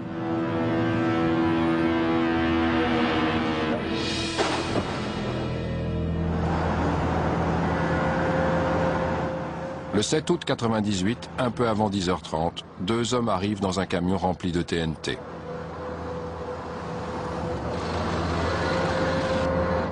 Ils se garent derrière l'ambassade américaine, exactement à l'endroit repéré et photographié par Ali Mohammed pour Ben Laden 5 ans plus tôt. Un des hommes saute hors du camion. Il jette une grenade artisanale sur les gardes kenyans pour distraire leur attention, puis s'enfuit. L'incident attire des dizaines de gens aux fenêtres de l'ambassade. Prudence Bushnell assiste à une réunion dans une banque à quelques mètres de là. Elle entend elle aussi la détonation. Tout de suite après, le conducteur du camion fait sauter son chargement de dynamite.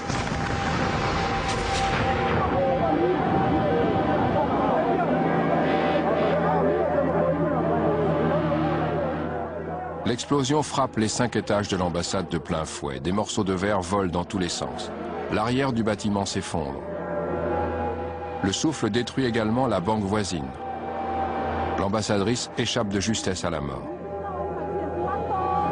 Bilan de la catastrophe, 213 morts, dont 12 Américains, et 4000 blessés.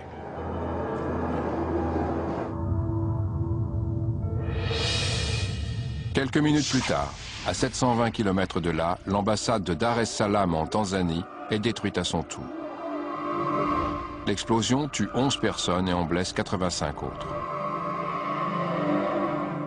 Si Ben Laden a choisi de frapper le 7 août, c'est peut-être parce que 8 ans plus tôt, à la même date, les premières troupes américaines sont arrivées en Arabie Saoudite pour l'opération Bouclier du désert. Dès que la nouvelle des attentats contre nos ambassades en Afrique de l'Est est tombée, tous les gens du ministère de la Justice, du FBI et de la CIA qui connaissaient Ben Laden ont immédiatement su que c'était un coup d'Al-Qaïda. Ces attentats suicides coordonnés sont alors l'opération terroriste la plus sophistiquée jamais perpétrée par Al-Qaïda. Une attaque dans laquelle Ali Mohammed a joué un rôle clé en effectuant le repérage de l'ambassade de Nairobi. Avant ça, Al-Qaïda n'avait jamais organisé d'attaque terroriste de cette ampleur. Et son accomplissement doit énormément aux informations et au savoir-faire fournis par Ali Mohammed. 20 août 1998. En représailles des attentats contre ses ambassades, le président Clinton ordonne des frappes militaires contre l'Afghanistan et le Soudan. Mais les missiles de croisière n'atteignent ni Ben Laden ni aucun de ses lieutenants. Bien qu'ignorant toujours le rôle exact d'Ali Mohammed, le FBI continue à enregistrer les conversations téléphoniques avec lui. Et les enquêteurs se souviennent que dans l'une d'elles, il avait fait allusion à un éventuel attentat en Afrique. Ali avait parlé de l'Afrique de l'Est, d'un attentat ou d'une cible. D'une certaine façon, il a balancé l'opération avant qu'elle ait eu lieu, et on était atterrés. On a aussitôt ressorti la bande pour la réécouter. Ali a-t-il dit que l'ambassade de Nairobi serait attaquée? Non, il n'a pas dit ça. Les agents du FBI font une perquisition chez Mohammed à Sacramento. Ils y saisissent des documents sur le système de sécurité des ambassades américaines, mais aussi des manuels expliquant différentes techniques d'assassinat, la création d'une cellule terroriste et le fonctionnement des services secrets. La justice délivre alors un mandat pour mettre l'appartement sur écoute. Mohammed reçoit entre autres un appel d'un terroriste de Londres qui lui conseille de fuir immédiatement les États-Unis. Mais le FBI surveille ses moindres faits et gestes.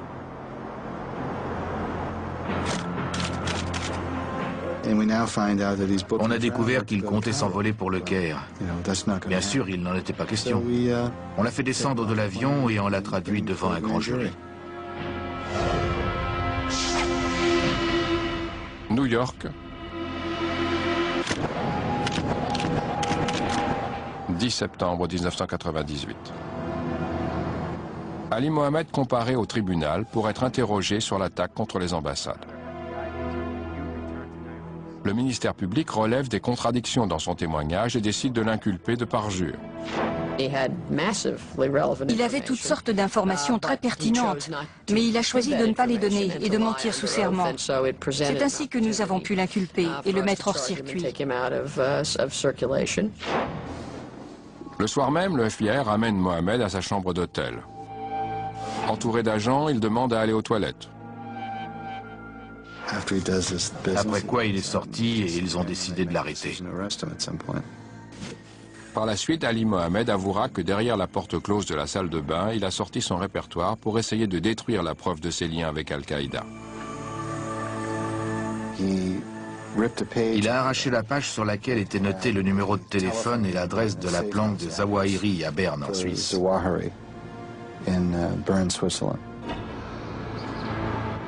Les autorités l'incarcèrent pour parjure ici, à New York, et tentent de dissimuler son arrestation en intitulant le dossier « Ministère public contre X ».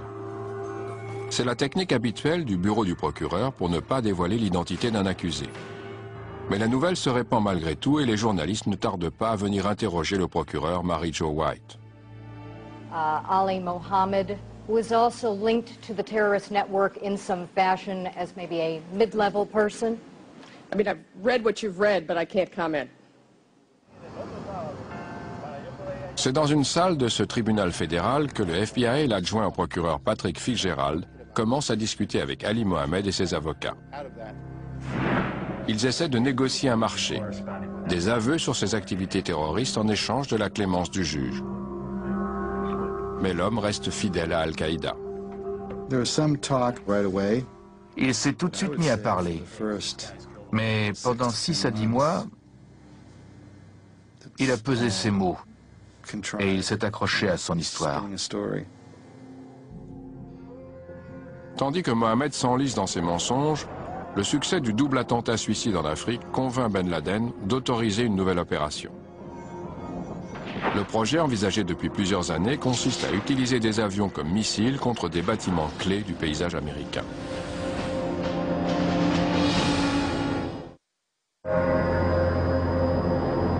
New York, 19 mai 1999. Le bureau du procureur annonce qu'un grand jury fédéral a inculpé Ali Mohammed. Il est accusé d'avoir conspiré avec Ben Laden pour tuer des Américains à l'étranger. Jack Cloonan et ses collègues du FBI le poussent dans ses derniers retranchements et l'encouragent à conclure un marché et à avouer. Je lui ai dit, tu as de bons avocats. Est-ce qu'on t'a touché? Non. Est-ce qu'on t'a bien traité? Oui. Il te faut une porte de sortie et c'est ce qu'on te propose. Tu t'en rends compte? Au fil des mois, Mohammed s'est rapproché de l'agent Cloonan. Mais il n'est pas encore prêt à trahir Al-Qaïda et à avouer ses activités terroristes. Il craint les conséquences pour sa famille en Égypte. D'autre part, son dévouement au djihad mondial est un engagement religieux. Comme il l'a expliqué à ses collègues militaires de Fort Bragg 10 ans plus tôt, il pratique un islam radical et impitoyable. Dans notre religion, on ne peut pas relier l'islam. Celui qui renie l'islam doit être puni. Pendant que la justice américaine négocie avec Ali Mohammed et ses avocats, des pourparlers d'un autre genre se déroulent en Afghanistan. Choisi par Ben Laden pour organiser l'opération du 11 septembre, Khaled Sheikh Mohammed, KSM, s'apprête à recruter les hommes qu'il va envoyer aux États-Unis. Automne 1999. C'est dans une salle de ce tribunal new-yorkais qu'Ali Mohammed, qui résiste depuis plus d'1 an aux interrogatoires, s'effondre enfin. Il s'est affaissé sur sa chaise, la tête baissée, des larmes dans les yeux, et il a dit « Voilà ce que j'ai fait ». Oui, avec la bénédiction de Zawahiri et de Ben Laden, Mohamed Attef m'a demandé de repérer l'ambassade américaine de Nairobi. Je n'étais pas sûr d'avoir bien entendu. Voilà ce que j'ai fait. Voilà avec qui je l'ai fait. Voilà comment je l'ai fait. Et voilà ce que j'ai fait d'autre. Tout ce que j'ai dit avant était faux. Mais Mohammed dit-il vraiment tout ce qu'il sait? Été 2000. Les pirates du 11 septembre arrivent aux États-Unis pour passer leur brevet de pilotage. Jersey City, New Jersey. 2 des recrues de Ben Laden, Mohamed Atta et Marwan al-Shehi, sont aperçus près de la Sphinx Trading. C'est dans cette société que quelques années plus tôt, le cheikh aveugle et au moins un membre de sa cellule terroriste ont loué des boîtes postales pour communiquer discrètement. Une technique enseignée par Mohammed dans son manuel d'entraînement au terrorisme. L'opération du 11 septembre est lancée.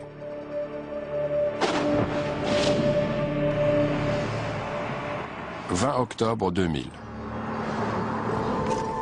Fer aux pieds, Ali Mohammed est conduit devant un juge fédéral à Manhattan. Il renonce à son droit à un procès par juré et plaide coupable de conspiration. Il sait qu'il vient de remettre son sort entre les mains du système judiciaire américain. Il avoue le rôle qu'il a joué dans les attentats contre les ambassades et implique Ben Laden. Il admet sa complicité dans des opérations visant à tuer des soldats américains en Somalie et en Arabie Saoudite, mais aussi des civils américains partout dans le monde. Il reconnaît avoir formé des terroristes et conspiré pour kidnapper, blesser et assassiner. Il affirme que son but était de forcer les puissances occidentales à quitter le Moyen-Orient. En tout, Mohammed comparait moins d'1 heure. Le juge ne prononce pas de sentence. L'affaire est renvoyée à une date ultérieure, mais l'audience sera annulée. Le scénario est inhabituel. Mohammed a renoncé à ce pourvoir et ses avocats n'ont pas soulevé d'objection. Le dossier est classé confidentiel. Aujourd'hui, nul ne sait où se trouve le repenti. Sans doute dans le quartier de protection des témoins d'une prison fédérale. Tout a été fait dans les règles. Mais des erreurs ont été commises. Où est-ce qu'on s'est trompé avec Ali? Je crois que notre plus grosse erreur a été de ne pas l'arrêter assez tôt. Après ses aveux volontaires, Ali Mohammed continue à coopérer avec le FBI. À la demande du bureau, il rédige même des articles détaillés pour expliquer comment des terroristes pourraient attaquer le siège des Nations Unies ou des navires de guerre américains dans le Golfe Persique. Février 2001. À New York, 4 hommes sont jugés pour leur participation aux attentats contre les ambassades américaines. L'un d'eux est l'ami de Mohammed, Wadi El-Hajj. Patrick Fitzgerald, l'adjoint procureur, choisit de ne pas appeler Mohammed à la barre pour témoigner contre eux. Il craint de nuire à l'accusation. L'idée qu'un témoin coopératif puisse mener en bateau et tromper le FBI n'était pas quelque chose que le gouvernement tenait tellement à montrer aux jurés. La vérité, c'est qu'il avait un passé trop lourd. Pourquoi prendre un tel risque? Mai 2001. Today's guilty verdicts are a triumph for world justice. Déclaré coupable de complicité dans les attentats contre les ambassades, El-Hajj et ses 3 co-accusés sont condamnés à perpétuité. Pendant ce temps, à Washington, les services secrets relèvent un nombre inquiétant d'éléments indiquant qu'une attaque terroriste majeure se prépare. À l'été 2001, selon le directeur de la CIA, George Tenet, le système était en alerte rouge.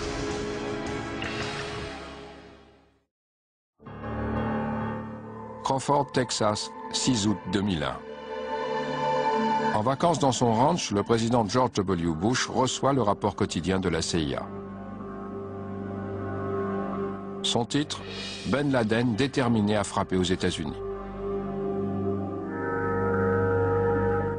Une partie au moins des informations d'Ali Mohammed serait donc parvenue jusqu'au bureau du président. Il doit y avoir 16 ou 17 phrases, et toutes les informations proviennent d'Ali. Dans le rapport, on peut lire: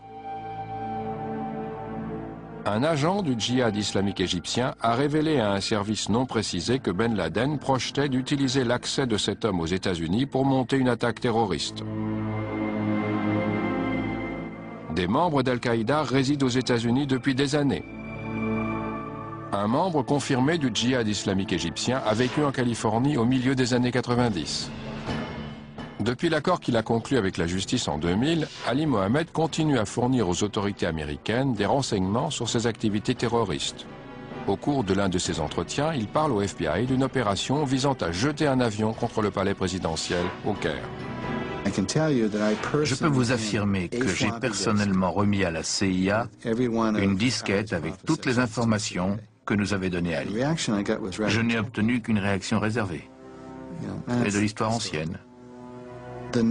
L'idée qu'avant le 11 septembre, le gouvernement américain ne disposait d'aucun élément qui puisse lui indiquer qu'Al-Qaïda s'apprêtait à utiliser un avion comme arme, cette idée ne tient pas la route. 11 septembre 2001.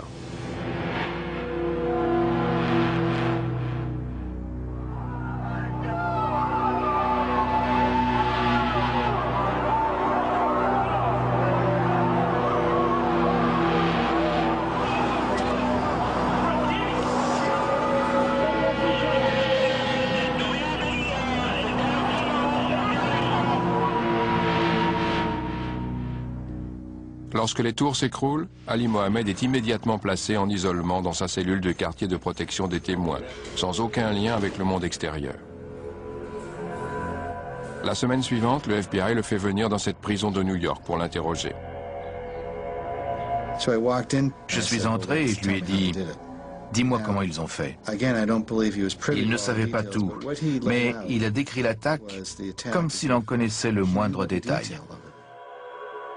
Mohammed explique comment les pirates se sont positionnés, certains en première classe et d'autres en classe économique. Comment ils ont caché des cutters dans leur bagage à main. C'était surréaliste. Faut-il en déduire qu'Ali Mohammed savait où et quand Al-Qaïda projetait d'attaquer les États-Unis? Il avait probablement compris que le World Trade Center serait visé, mais il ne pouvait pas être au courant de l'opération, parce qu'il était entre nos mains depuis 1998. Octobre 2001. Un mois après l'attaque terroriste, alors que les Américains ont envahi l'Afghanistan, Ali Mohammed fournit aux autorités des informations sur l'emplacement des camps d'entraînement d'Al-Qaïda.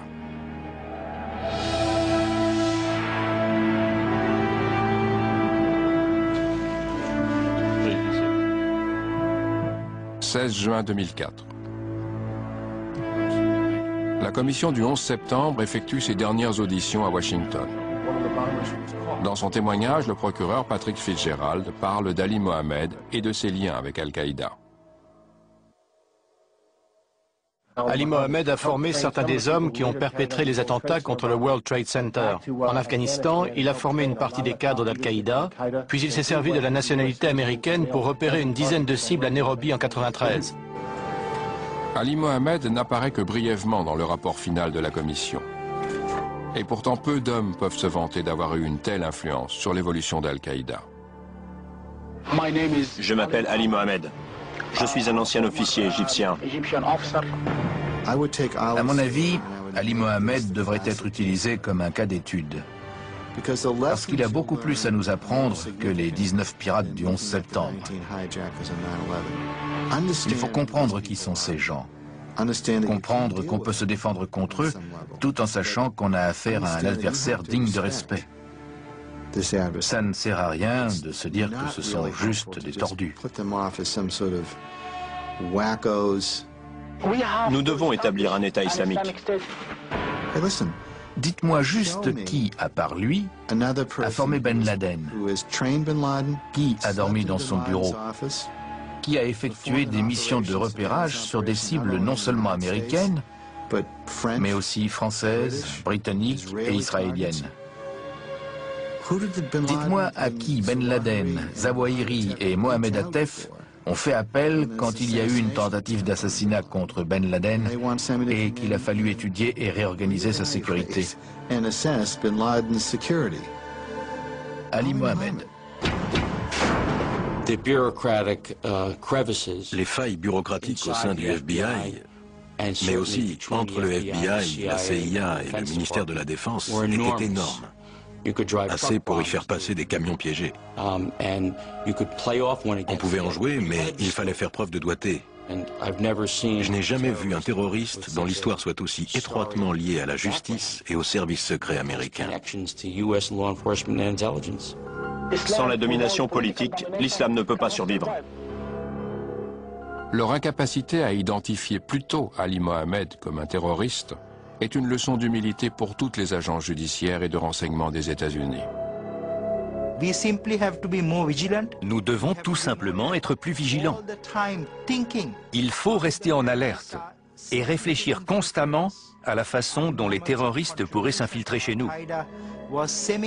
Ali Mohammed a été un atout essentiel pour faire d'Al-Qaïda le réseau terroriste qu'on connaît aujourd'hui. Nous n'acceptons aucune paix, ni aucune conférence internationale. Rien, pas de compromis. Le nom de Mohammed n'apparaît nulle part dans le système carcéral américain. À ce jour, son statut légal et sa situation restent des secrets jalousement gardés. Ses propres avocats ont refusé de participer à ce film. Il n'existe aucune trace publique de sa condamnation. Et d'après plusieurs témoignages, il serait encore dans une prison fédérale.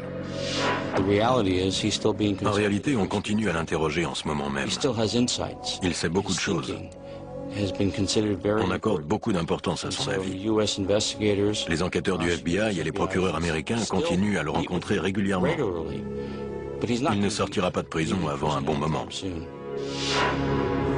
Mais pour un des avocats de la défense dans l'affaire des attentats contre les ambassades, la valeur d'Ali Mohammed en tant que source de renseignement devrait diminuer au fil du temps. J'imagine qu'à un moment donné, le gouvernement dira « on a tiré tout ce qu'on pouvait tirer d'Ali Mohammed ». Le plus vraisemblable, c'est qu'on le relâchera après lui avoir fourni une nouvelle identité et qu'il recommencera sa vie ailleurs. Un Américain ne voit pas ce que voit un Arabe. Il refuse de l'écouter parce qu'il ne voit que ce qu'il veut voir et n'entend que ce qu'il veut entendre.